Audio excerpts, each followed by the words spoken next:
ओम शांति।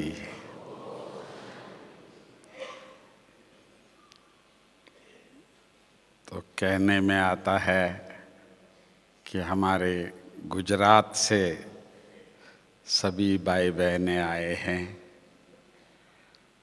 परंतु बाबा कहते थे कि गुजरात मधुबन का एक और जिसको कोना कहे, रूम कहे, तो हम आप सबको तो मधुबन के ही समझते हैं।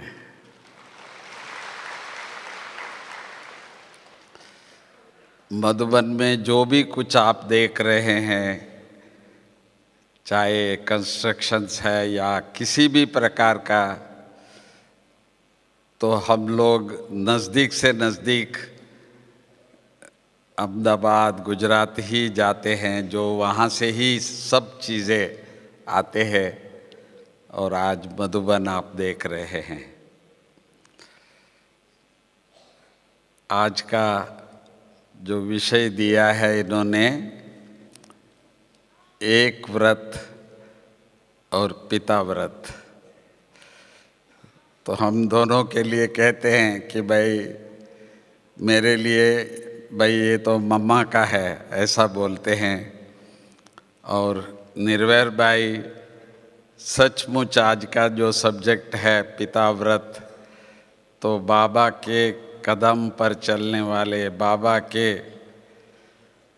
पूरी तरह से जो भी मधुबन में आप देख रहे हैं, बाबा के कहने अनुसार, बाबा के डायरेक्शन अनुसार, मेरे से 1 साल पहले आप यहाँ आए, जहाँ आप आज म्यूज़ियम देख रहे हैं या जो भी संस्था का विस्तार देख रहे हैं, तो बाबा के श्रीमत के कदम कदम पर चलने की आपकी शायद आज वो टॉपिक जिसको इन्होंने संगम के भाषा में पिता व्रत के रूप में आज इन्होंने टॉपिक दिया है।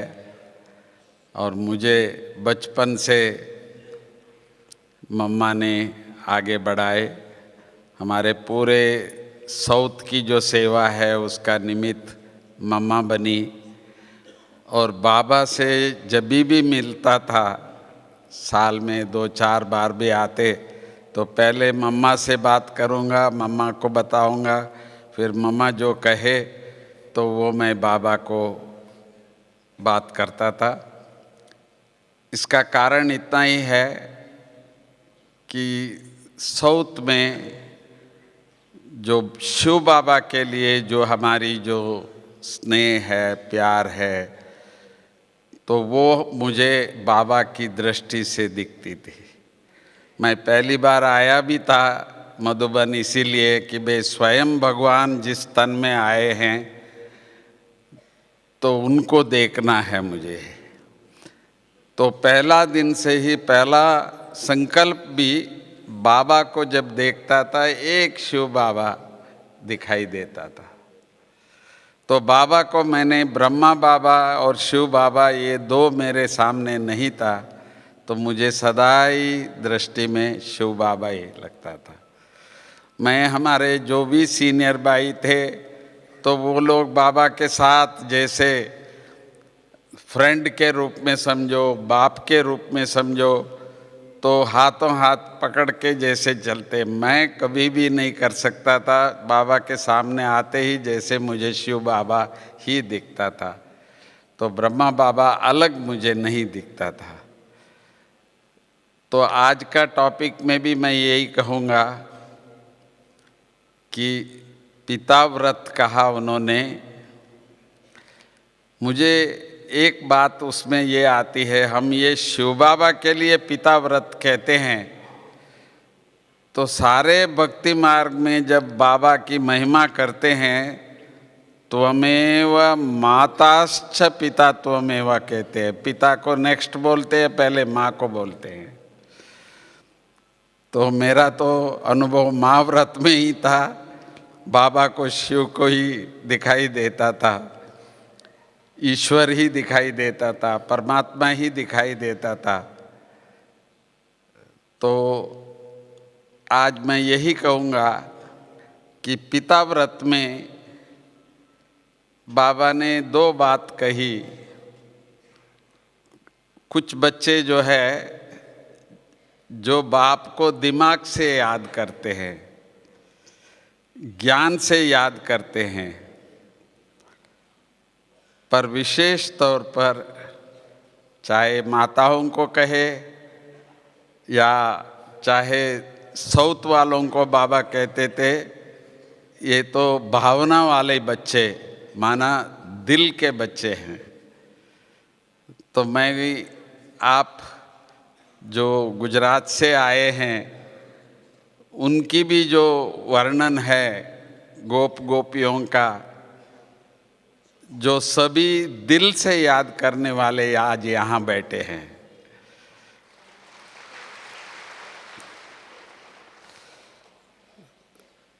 तो बाप को किस तरह से दिल से याद करना, उसकी जो प्रैक्टिस है, अभ्यास है, तो हम बहनों से ज़्यादा सीखते हैं यहाँ, क्योंकि उन्हों के लिए ही कहा जाता है कि पतिव्रता, पत्नीव्रता कभी कहा नहीं है। तो उन्हों के अंदर जो एक बार उन्होंने बाबा के लिए निश्चय कर दिया, तो वो कभी बदल नहीं सकते हैं। तो इसीलिए ही बाबा ने बहनों को आगे रख के, जो एक ही संस्था है जो सारे विश्व में बहनों द्वारा संचालित, और आज भारत के राष्ट्रपति के लिए भी चुना है, तो एक बाबा की बच्ची को चुना है।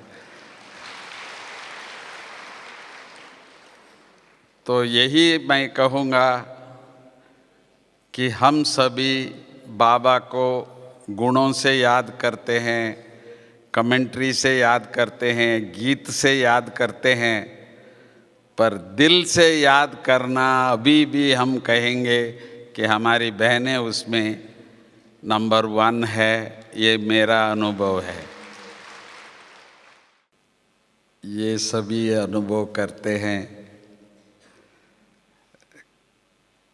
कि एक बाबा को याद करे। बाबा 8 घंटे के लिए कहते हैं हम बच्चों को, फिर कभी बाबा कह देते हैं कि 5 मिनट भी नहीं करते हैं। तो जब मैंने सुना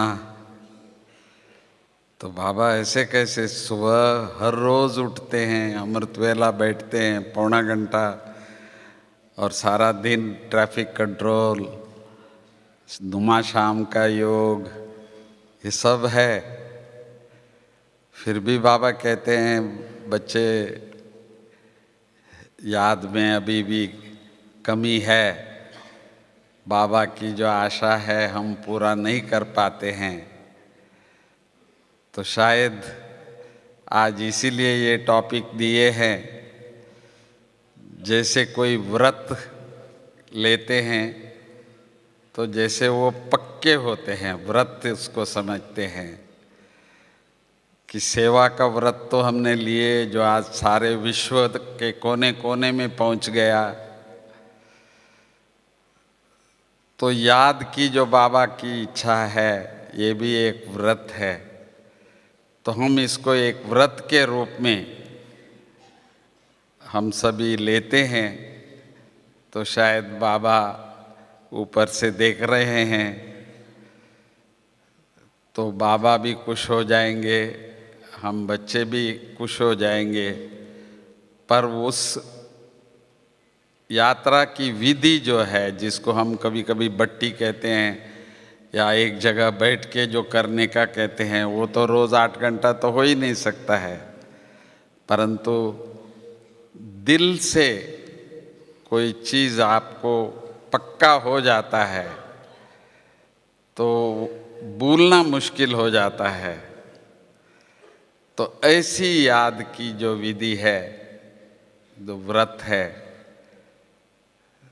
तो कभी पूछते हैं ना, तो हम याद करते हैं बाबा को ज़्यादा या बाबा हमको याद करते हैं ज़्यादा? तो जो कहे हम करते हैं तो वो हाथ उठाए। देखो हो गया ना, तो बाबा ज़्यादा याद करते हैं।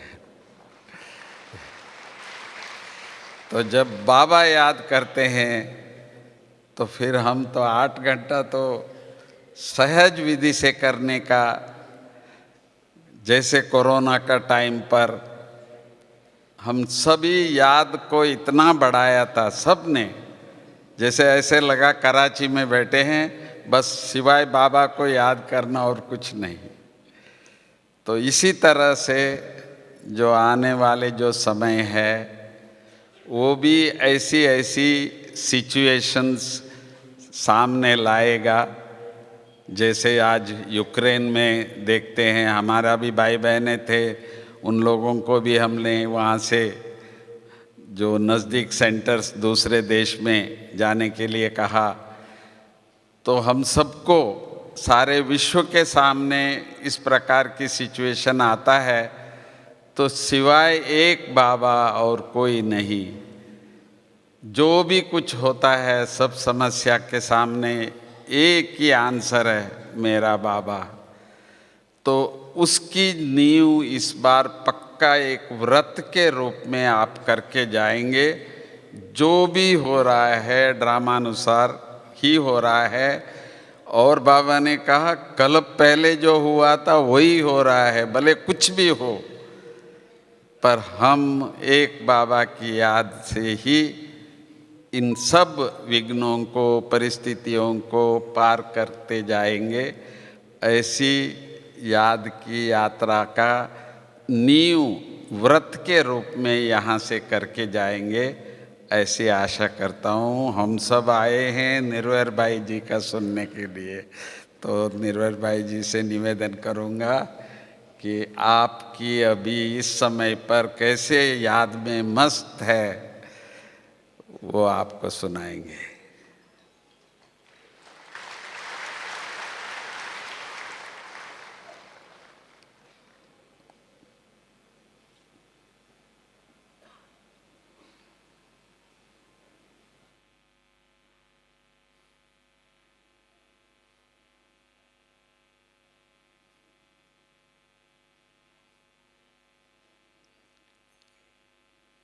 ओम शांति।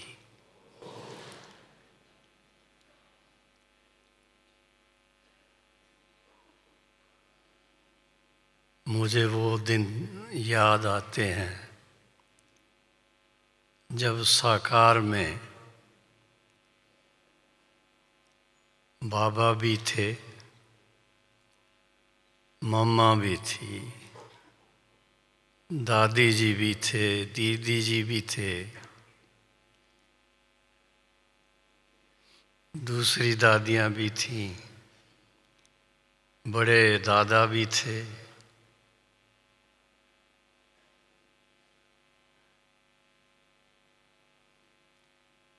तो हंसी में कभी कभी ऐसा सुनने को मिलता था, ये तो मम्मा का मुरीद है। जब करुणा जी को देखता हूँ ना तो खास ये याद आ जाता है।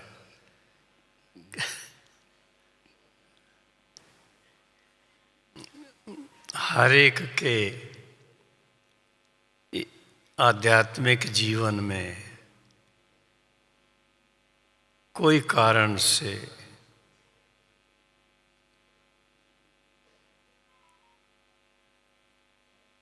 कोई निमित्त बनता है आगे बढ़ाने के लिए। तो करुणा भाई मम्मा के बहुत समीप रहे, बाद में दादियों के भी समीप रहे,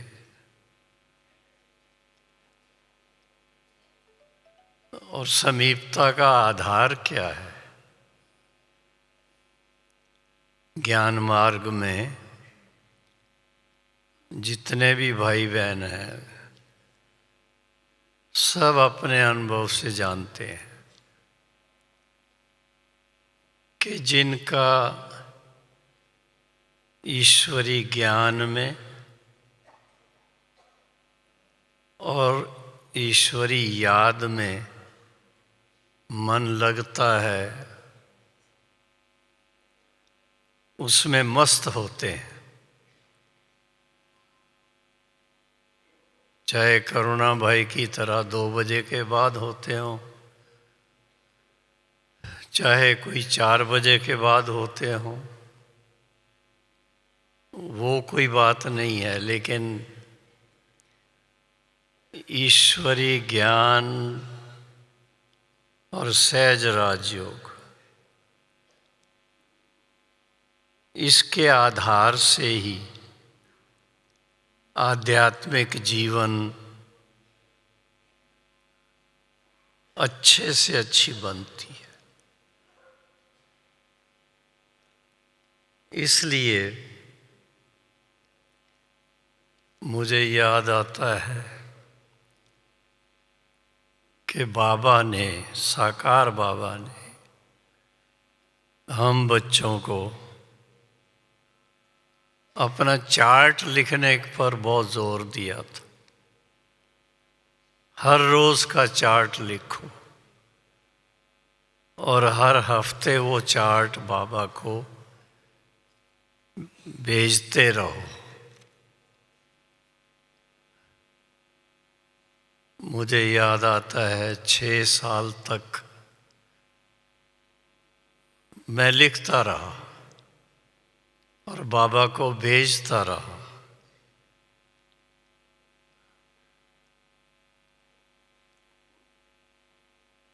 तो 6 साल के बाद बाबा ने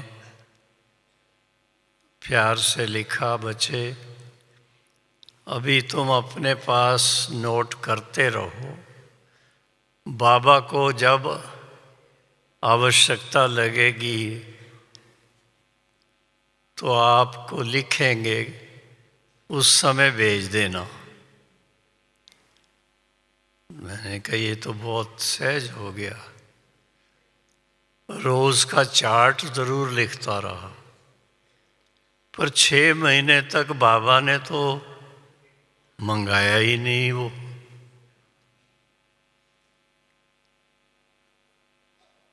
तो माया कैसे आती है वो मैं शेयर कर रहा हूँ। मन में आने लगा अभी बाबा को विश्वास हो गया है कि मैं ठीक चल रहा हूँ, तो इसलिए बाबा ने चार्ट मंगाना बंद कर दिया है। तो फिर लिखने की क्या ज़रूरत है? वैसे ही बाबा को याद करके सारे दिन का सामने ले लेंगे। मुश्किल से हफ्ता 10 दिन बीते होंगे, बाबा का पत्र आया। बॉम्बे की बात है ये। बाबा का पत्र आया, बच्चे अपना 1 हफ्ते का चार्ट भेज दो।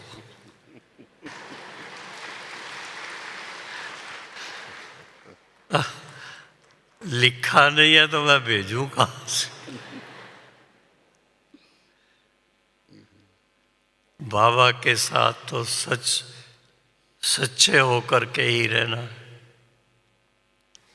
और किसी से तो झूठ मूठ कुछ बोल दिया, लेकिन बाबा के साथ नहीं कर सकते थे। तो बाबा को साफ लिखा कि आपने इतना टाइम तो मंगाया ही नहीं चार्ट। तो मैंने सोचा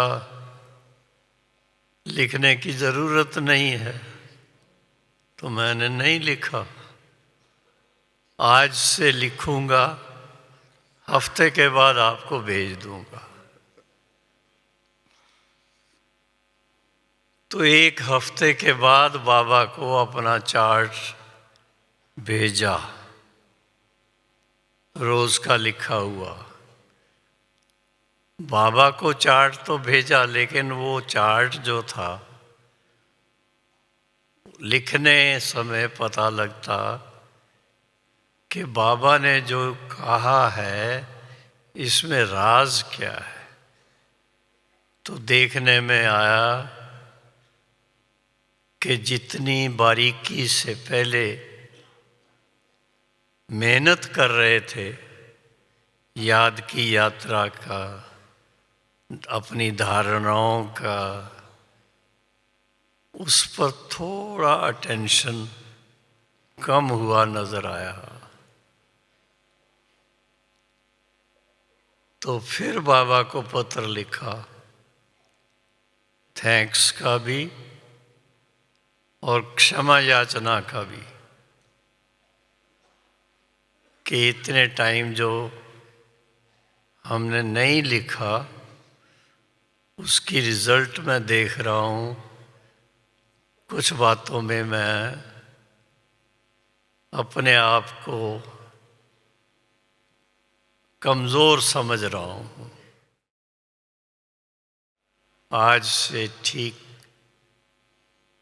लिखूँगा। उन दिनों में चार्ट लिखने का मुरली के आधार से ही होता था।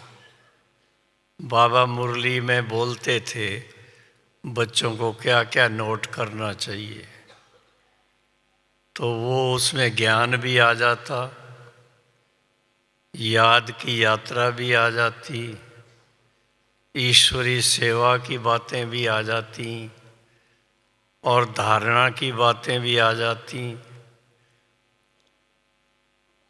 किसी के साथ मन मुटाव हुआ वो भी आ जाता। तो हर एक बात पर ध्यान जाने लगा। तो बाबा को कुछ बातें लिख के भेजते थे, ये सेवा की, ये सेवा की। तो बाबा प्यार से लिखते थे, ये सब तो ठीक है, आपने जो भी लिखा है, सेवा की है, बहुत अच्छा है, और क्या किया? अब मेरे समझ में ना आए भी और क्या करना चाहिए।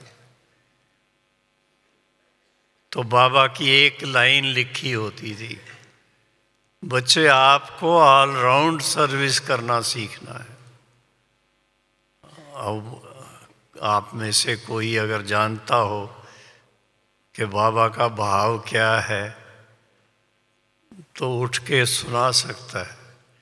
ऑलराउंड सर्विस करना सीखना, इसका भाव क्या हुआ?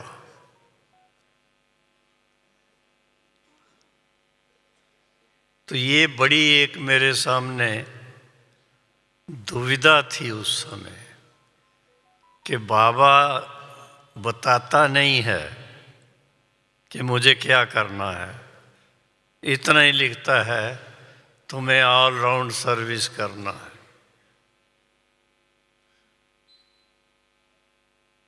बाद में धीरे धीरे धीरे धीरे समझ में आया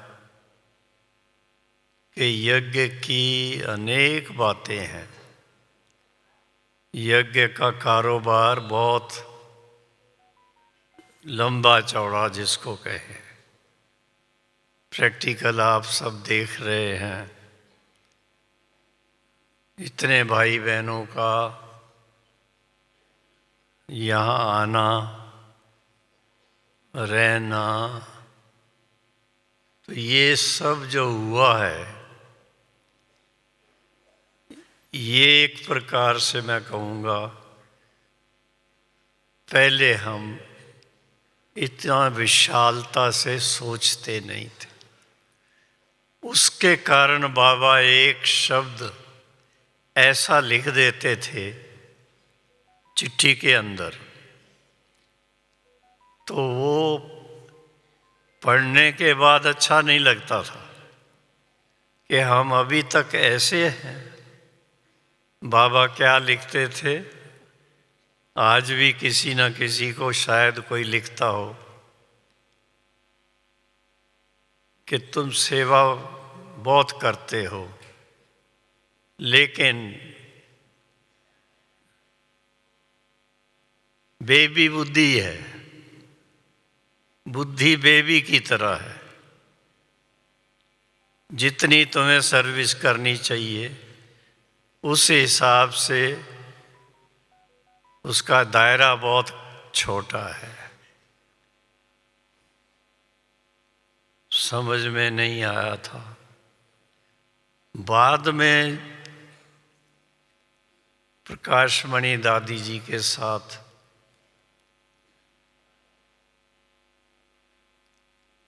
देखा कि बहुत सारी बातें इस यज्ञ के भविष्य को सामने रखते हुए हमें करने की आवश्यकता थी, जो पहले ख्याल में नहीं आती थी। जो कुछ बन गया है तो बन गया है, जो कुछ हो रहा है तो ठीक है, कभी विचार नहीं करते थे। लेकिन बाबा के अव्यक्त होने के बाद 2 साल लगे। 2 साल में समझ में आया,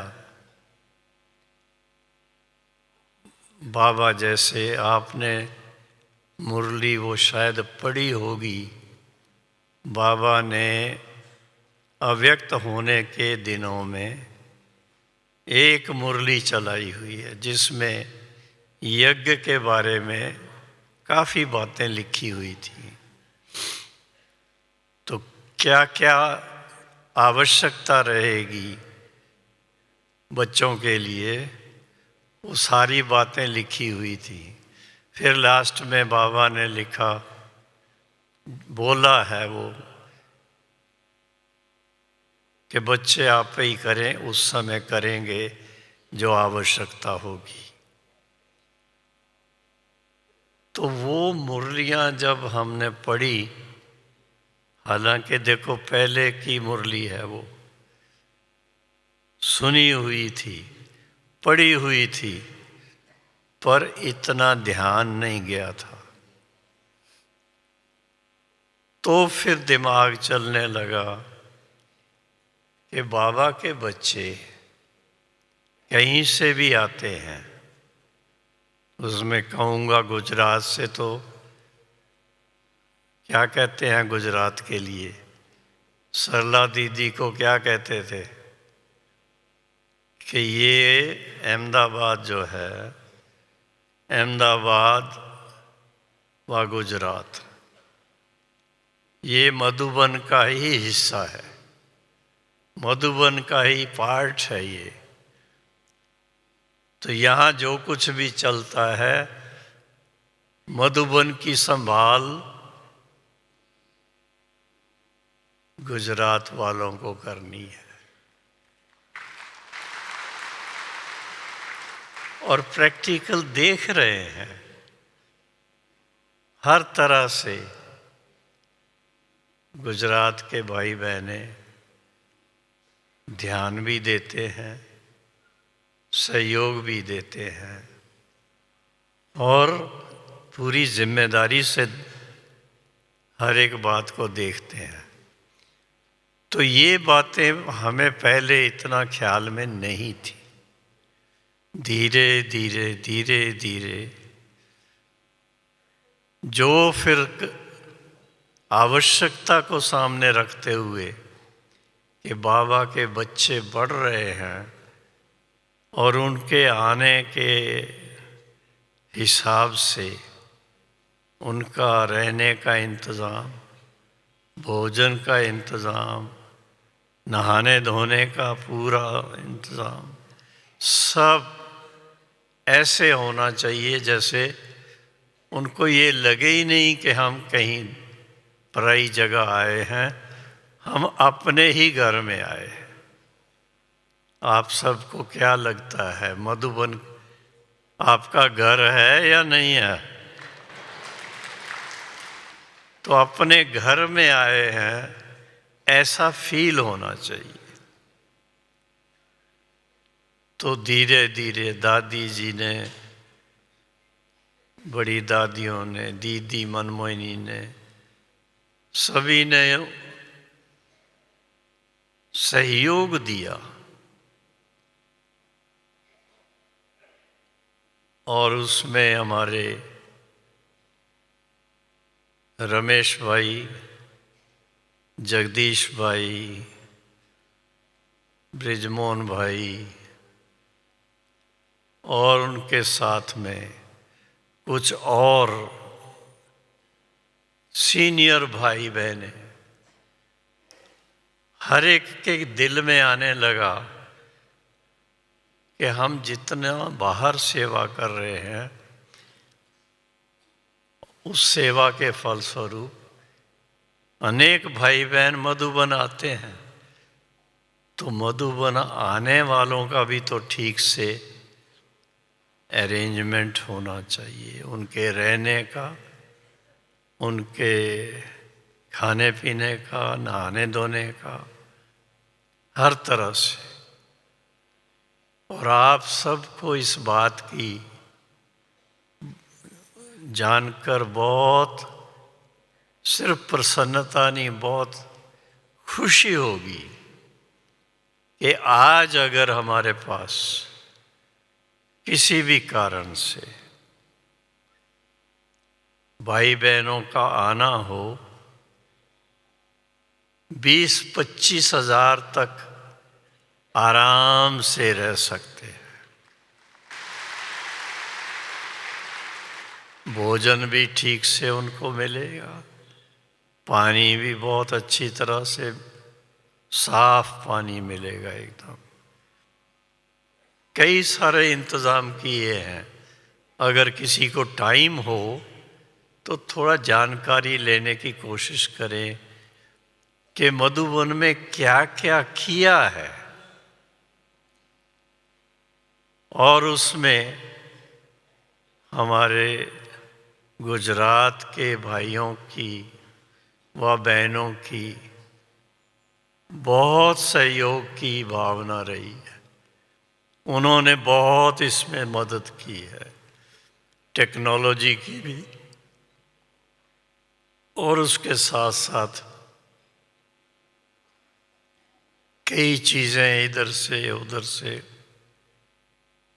मंगा करके मशीनरी खड़ी की।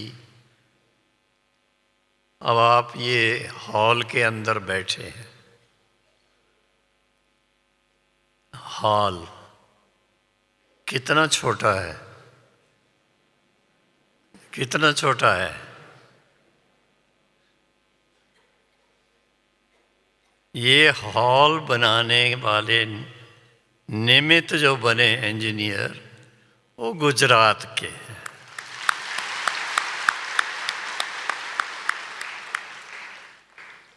इसी तरह से यज्ञ की और भी कई चीज़ें हैं। जैसे अगर आप दिल्ली जाएंगे तो ओम शांति रिट्रीट सेंटर, नाम तो सुना होगा। तो ओम शांति रिट्रीट सेंटर बनाने का जो श्रेय, वो भी गुजरात को जाता है। उनके आर्किटेक्ट हमारे हिमांशु भाई ठक्कर अहमदाबाद के हैं, जो अभी टेक्निकल कॉलेज के वो डायरेक्टर हैं। तो उन्होंने वो सारा डिज़ाइनिंग किया था। इसी तरह से और भी कई बातें हुई हैं, लेकिन मैं ये क्यों सुना रहा हूँ, इससे अपनेपन की महसूसता आती है। आपको अपनेपन की इसलिए कि हमने कुछ अपने यज्ञ के लिए किया, और यज्ञ में आने वाले जो हैं वो महसूस करते हैं कि हमारे भाई बहनें जो गुजरात में हैं, इनको हमारी इतनी चिंता है, जो हमारे लिए इतना सब प्रबंध करके रखा। तो ये बहुत बड़ी बात है गुजरात के लिए। अपनी पीठ को थपकाइए अच्छी तरह से।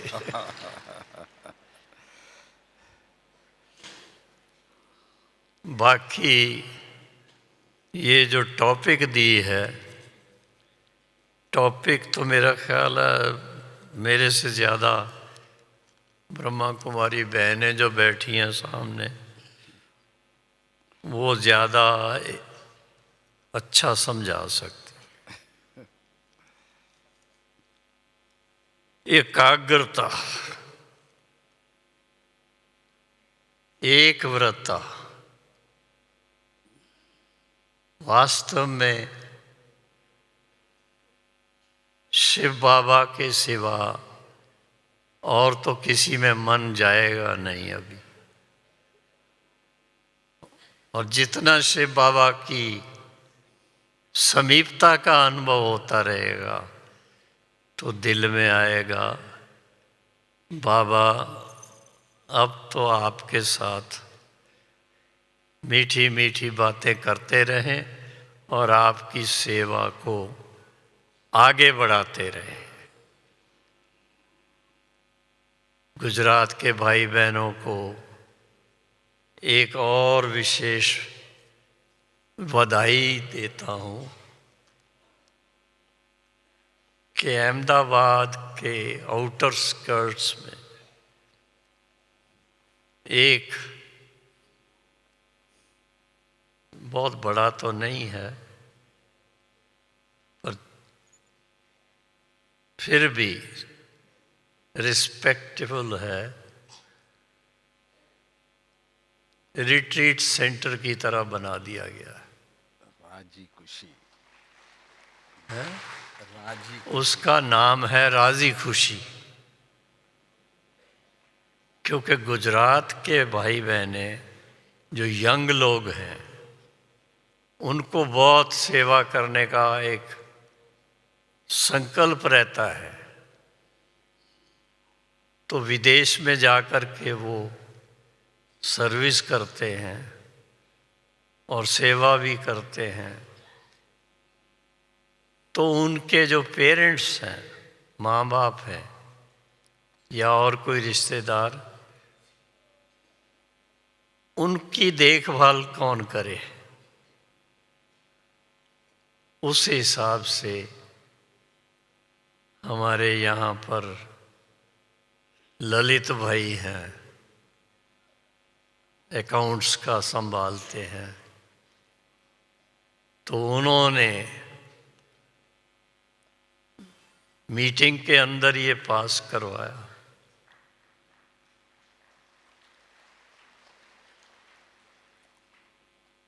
और 250 लोगों के रहने का, आराम से रह सकते हैं और उनके जो बच्चे बाहर में हैं वो निश्चिंत रह सकते हैं। इस हिसाब से देखें, कुछ ना कुछ नवीनता भी गुजरात में होती रहती है। करुणा भाई बैठे हैं, ये इनसे पता लगता है कोई ना कोई नई फिल्में बनवाते रहते हैं। अभी जो गुजरात में 25 तारीख को फर्स्ट टाइम, जैसे हमारी रेडियो मधुबन है, अभी रेडियो साबरमती के नाम से अहमदाबाद से रेडियो स्टेशन शुरू हो रही है।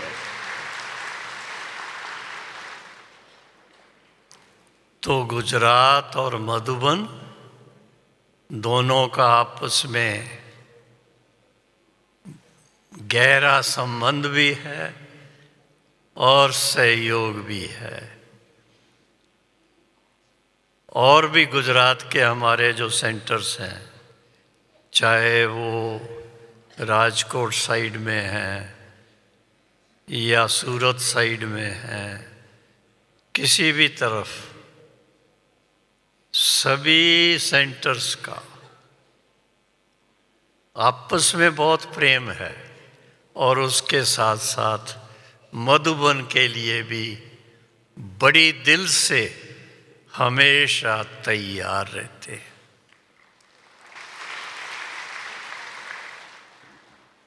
तो सभी गुजरात के भाई बहनों को कोटि कोटि मुबारक हो। दूसरे जो आसपास, उनको तो छुट्टी लेनी पड़ती है मधु बनाने की, आपको तो कोई छुट्टी लेनी नहीं पड़ती, जब चाहिए एक बैग उठाई और चल दिए।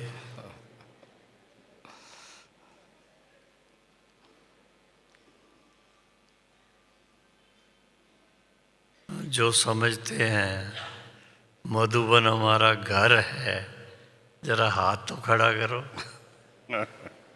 भाई सभी का है, ताली बजाओ।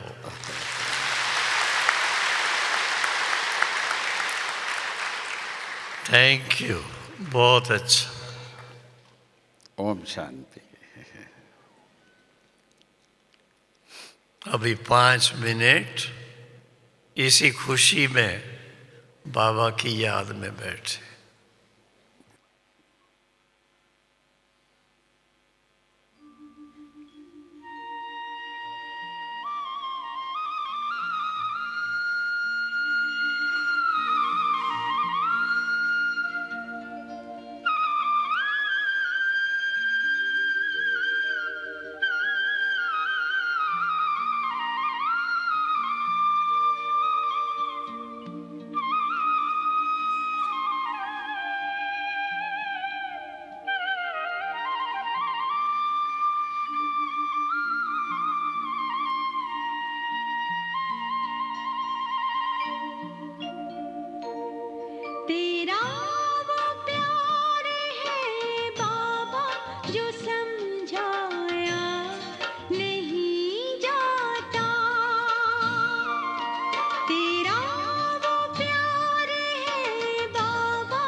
पिलाया वो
जो